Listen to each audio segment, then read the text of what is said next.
So hello. Hello. Hi. Hi. I know की तुम्ही Pune world book day ला सुद्धा टॉक देणार आहात. राईट. पण I thought it would be very interesting to do a personal profile of you, okay. So that the audience can know की तिथे कोण येत आहेत गेस्ट. शुअर. आणि आता आपण बोललो तसं की if there is a connect with the speaker beforehand, then it becomes more fun, Interesting. interesting to listen to the speaker as well, right? Right. So on that note, मला तुमची background आणि सांगा ना, म्हणजे तुम्ही काय करता? तुम्ही translator as a full time job करता का? Okay. Yeah. So I graduated in German language, did masters in German language. Okay. Yes. My parents encouraged me to take up languages, and Right. I did German BA, MA, all that. Okay. And courses from Goethe Institute, Right. everything.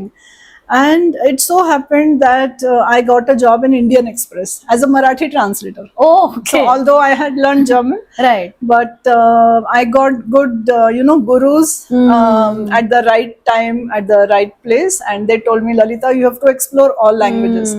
So I started doing, feature writing, translating, and writing articles, everything in Indian Express. And then it so happened somebody, another guru again, Right. told me to register on a website called www.pros.com. Okay. So that is a website where it's all translators are, you can find there, Right. all over the world. Okay. So I registered there, and the companies or individuals find us over there. Okay. So somebody found me from Oxford. Okay. And sent me a email saying ki some translation is to be done from English to Marathi. Okay. Yes, it was some research project. Okay. And that's how I started. Oh. Yes. So Lovely. it was a technical translation. Right. It was a translation of a medical software that was being developed at that time. So Okay. this was 20 years back. Wow. Yeah. Right. And I started doing technical translation.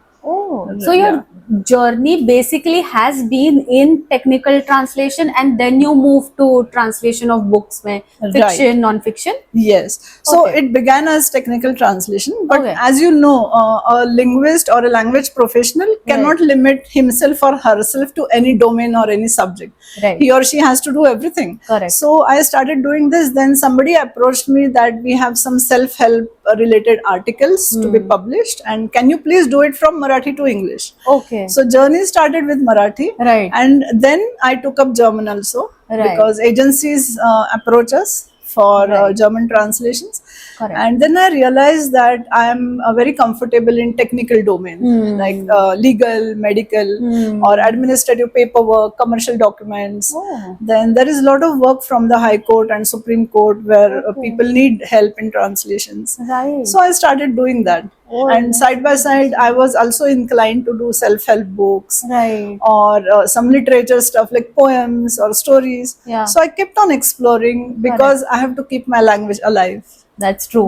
Yeah. But this technical translation looks like a big industry, right? I mean, It is. I don't Yes. think many people will understand that Right. on the surface of it, but it looks like a vast industry. And Yes. how would one navigate it? I mean, Okay. like you said, right? Is it like a completely freelance job, or are there institutes through where, so for example, if there is a person who has just who has just graduated, for example, Okay. and wants to enter this industry, what would your advice be for I them? see. Oh, okay. So, like we all know, AI has entered everywhere. That's true. Right. So AI will teach you translation, of Right. course, but you have to know your language, both the languages, of course. So a translator has to know 2 languages, Right. and has to be a master in it. So even if ChatGPT is there, Meta, or whatever software comes, still you have to know your language, because people or companies or individuals will use machines for translation, but they will need humans for validation. So humans are required. Correct.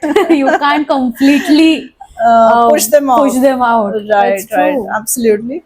And technical translation is a very big subject. It's very vast, and there are less people doing it. So there is a requirement always. But because of machines, of course, there are less jobs now, and you have to be on the lookout. So one has to be expert in the language and keep doing many things, not only stick to one subject or one domain or one area. Correct, correct. So I also then started podcasting. Oh. So yeah, then I also Lovely. started writing content for different companies and Right. websites. So one has any language professional has to keep Correct. on diversifying. Correct. Yeah, then I started Oh. trainings. Right. So yeah, one has to do all that. That's brilliant. But so, what was your first book that you did, which was not in the technical domain, but Okay. in the non-fiction Oh, category? yes, I must mention this. It was for a publisher, and he just randomly sent me a copy saying, "Yeah, Lalita, just do this book." I said, "What? I don't have expertise in a novel translating. Right. It's a fiction, you know, Right. and it requires a lot of thinking, transcreation, and a lot of words you must know." Hmm. So then, but the publisher trusted me. Hmm. He said, "No, you do it. We will help you there." Hmm. So that confidence giving helped me. I translated it and it has come out very well. Oh, lovely. Yes. What's the name of the book? The name of the book, they changed the name.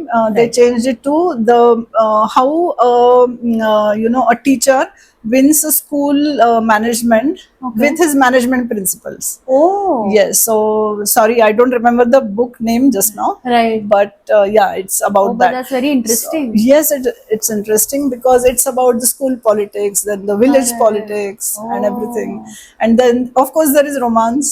Right. Everything is there. It's the It's, writer is Indian. Yes, the author is Oh, Indian, and brilliant. it's on my website. So Okay, yeah. maybe people can I'll have a look. Perhaps put a link so that Yeah. people can check it out as well. Sure. Yes. Right. So then, how did your segue into fiction, non-fiction start? So just now I finished a book on climate, which Okay. will be published mostly by the end of this year. Okay. So that was also a different, aspect altogether. So, but it was nice, good experience. So you translated that into English? Into English, yes. No, into Marathi. Acha, from English to Marathi. Yes. Okay. Right. So what advice would you give youngsters to improve their language? So again, Okay. I mean, for people who are enthusiastic about coming into this field, Correct. how does one say gain a lot more in terms of their vocabulary, their grammar, their command over the language, right? Because Right. I'm sure that is a prerequisite. Yes, you absolutely put it. You have already put down 3 points, which are absolutely important. So read, and again read. So that is the only funda that any aspiring translator can do, or any aspiring any language professional. It can be any language. So unless you read, you do not know the styles. Right. So there is one style, there is two, there is three, there are millions of styles. So you have to know all that. So we don't know what work somebody is going to give you. So you have to be open. To be open, you have to already know a lot of styles. Correct. So I think reading from newspapers, magazines, I mean, you can read it online or offline. Right. It doesn't make a difference. Right. You can read it on Kindle or anywhere. Then read all kinds of blogs. Then political news, sports news. I mean, there is so much to There read. is so much to read. And off late, IPL is having so many commentaries in so many languages. That is true. So that's wonderful. Yeah, I I know. like it. That's true. I mean, from a publisher perspective, Okay. how would they choose, say, XYZ translator? Does it have to be in terms of the number of years of experience they have, or their portfolio needs to be diverse, or how does that work? Okay, that's a very nice and interesting question, because only language doesn't help. Correct. Right. So, I mean, yes, you have to have command over both languages, source language and target language. Right. But you have to have a good personality. Right. You have to have good oratory skills to talk to the publisher. Correct. Then you must have an open mind, of course. Right. You must follow deadlines, and you should burn the midnight oil, Right. of course. So, I mean, there are all these things, and you have to stay connected with the latest world, what is going on. So, you have to be on Instagram also, and you have to be on Facebook also. So, you know everything, you know all the generations. And another interesting point that you mentioned, that there are a lot of translation styles, right? Right, yes. Like an author has his way of writing. Yes. Similarly, can you maybe explain what these styles are and how can one cultivate a style, for example? Oh, okay. Yeah, you're asking interesting questions. Yes, a translator can have a style, because a translator is also an author actually. He has his own mind, and he has a baggage with him, Correct. carried from his or her childhood, and that reflects in the translation. So the translation, translator and publisher kundali also has to match, right? So if that matches, you take that work is taken up. Right. It doesn't match, it is not taken up. Right. So this style is developed by what you read, what you write, and what you listen, which movies you watch, which blogs you read. So it's a culmination of all this. So that's how a style is developed. For example, if you're translating poem, if it's a romantic poem and you do not romanticize it properly into that another language, I mean, there is no point. Correct. You lose That's the how essence of it. Lose the essence. So even if you're not romantic in your heart, still you have to translate it properly. That's how it is. Correct. Or if you're translating a war story, even if you don't like violence, but you have to do it. It's your job. Correct. So that's how I look at it. It seems very challenging, isn't it? Because as an author, I will have my own style, I'll write it in my Right. own style. But the Yes. translator has to be open to any sort of Yes. style and make it his own. Exactly. And also not lose the gist in the Yes. process. So it's like it's a circus. Frankly, you have to please the publisher, you have to please the author, you have to please yourself also, because you cannot say that I don't know this, I don't know that. You have to go online, or you have to talk to your network. That's and true. figure out something. Right. And nobody is there to say nobody will sympathize. Yeah, So you're on your own. that's true. Yeah, that's how it is. And how much time does it take typically once you receive the book or the manuscript or whatever? Okay. From there on, can you explain the process? How closely do you work with the publisher, with the author, and how long does it take to, say, translate a 300-page, 400-page book? Sure. So once you, first of all, publishers send you a gist. Of nowadays they send you the Amazon link of the book, Right. so you can read a sample, on your Correct. Kindle or mobile. Correct. And sometimes we are not comfortable with the text, then we will just plainly say no. So don't accept anything which you cannot do, because you cannot do, just accept it, and somebody else will do, because there are a lot of translators. And then but if you're comfortable with the sample, you tell the publisher, then a contract is signed, then you start translating. So this I'm talking for book publishing. Right. So for technical, it is a different process. Different process. So then you start, then the terms are agreed of payments and everything. Right. And then you work closely with the editor. Okay. Yes. Okay. Because he or she is, the editor is going to finalize what you can take, what you cannot take.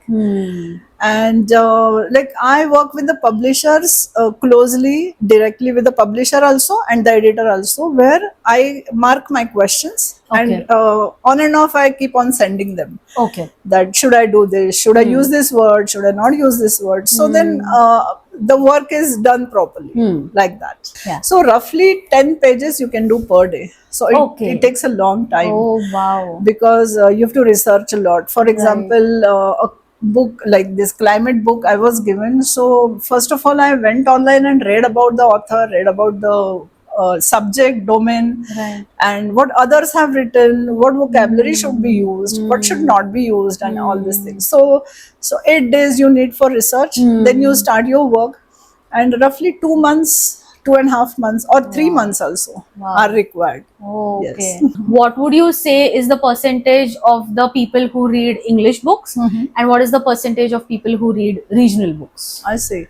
Yes, I mean, of course, in urban areas we see, like metro cities, I would say that people are reading English, Right. but they are also reading regional languages translated to English. So that's a new upcoming segment. Right. And for example, I read Russian folk tales in English when I was a child. Now I'm reading, for example, from Assam, like Durga Bhagwat, the Marathi writer has written all this. So I would like to read it in English again. Correct. I would, if I had known another language, like I know Hindi, so I would like to read it in Hindi, because I love languages. Correct. So I would like to see how they are expressed in different things. But to answer your questions, regional languages just now are in a lot demand, and they are read voraciously all over India and outside India also. So yes, the market is booming just now. Right.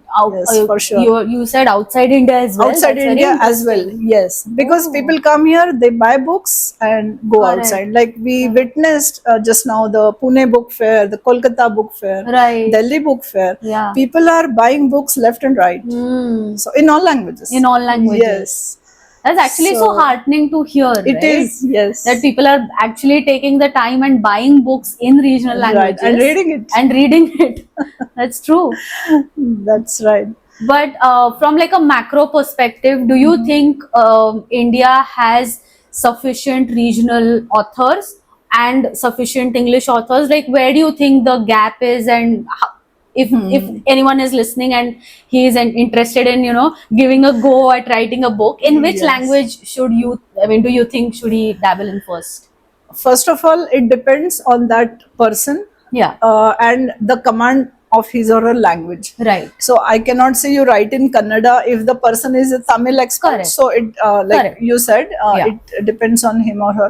Right. But all languages have scope. Hmm. Like Assamese literature is being translated into English. English is being translated into Assamese, Burmese, or Sinhalese also. So there is wide scope. Only thing is there has to be an agreement between the publisher and the author. Okay. So that is the gap, and there is no unity, or there is no common platform. Not unity, there is no common platform, I would say, Okay. where everybody comes together. Like prose.com I mentioned for these languages. There has to be some platform for India also. Right. That is the gap I can see Correct. For translators. for you mean. translators and Right, publishers. right. Yes, But is there no institute or an organization which can bring all the translators together under one yeah, Under- people are trying, Okay. but it's still a scattered market, which has to be brought together by someone. I don't know who that someone is, Right. but yes, somebody has to do it. Okay. Of course, there are many, if you go online and search, there are many institutions doing this. Right. So one can register there and get in touch with publishers. Okay. Yes, that can be done for sure. And what can we expect from your talk during the Pune World Book Day? Oh, it's going to be an interesting talk because the moderator belongs to language fraternity. So Okay. it will be a very interesting talk. I'll be talking not only about translation, Right. but many other fields that one can explore as a language professional. Oh, So yeah, do come. It's going to be very interesting. absolutely. Yes. Yes. Looking forward to it. Sure. Thank you so much for See you talking soon. to us, and see you on the Pune World Book Day. Thank you for having me. Thank you so Pleased. much. Thank you so much.